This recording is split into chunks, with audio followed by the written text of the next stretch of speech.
سلام، به کانال هدلی شف خوش اومدین. امروز میخوام بهتون یاد بدم که مرغ با این روش جدید و یه طعم متفاوت دیگه درست کنین. شاید خیلی‌ها مرغ با این طعم و مزه امتحان نکرده باشن. این غذا رو شما میتونین تو مهمونیاتون هم سرو کنین. هم سریع آماده میشه و هم مزه خوبی داره.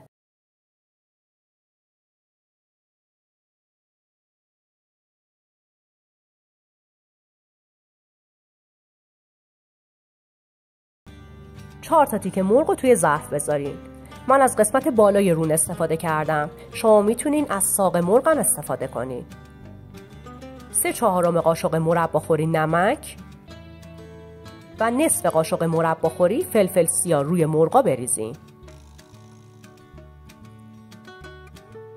3 قاشق غذاخوری روغن زیتون هم اضافه کنین.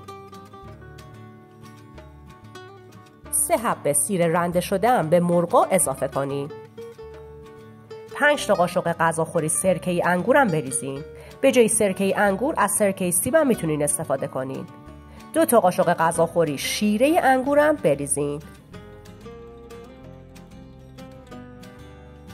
مرغا رو زیر و رو کنین تا طعم ادویه و موادی که اضافه کردین با هم ترکیب بشه و مرغا مزه دار بشن.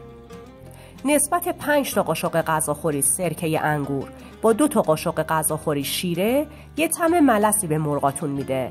بسته به ذائقتون. اگه میخواین طعم مرغ به ترشی بره از سرکه بیشتری استفاده کنین و اگه میخواین طعم مرغ شیرین تر بشه از شیره انگور بیشتری استفاده کنین.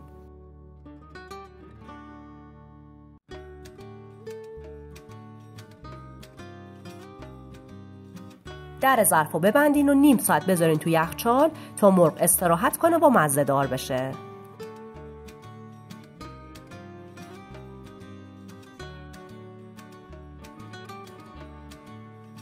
بعد از نیم ساعت مرغا رو بچینین توی ظرف پیرکس یا هر ظرف مناسب فر.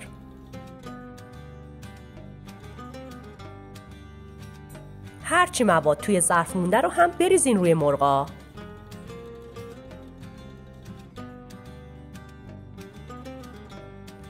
ظرف مرغو بذارین توی فر با دمای 200 درجه 30 دقیقه بمونه.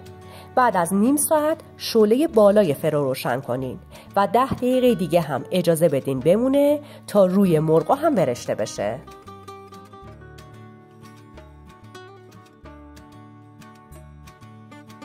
مرغا آماده است که بره برای سرو. غذامون آماده شد. یه غذای ساده و خوشمزه با یه طعم جدید و متفاوت. اگه سوالی راجع به هر غذایی که درست کردم داشتین حتما توی کامنت ها ازم بپرسین. از اینکه تا آخر این ویدیو با من همراه بودین سپاسگزارم.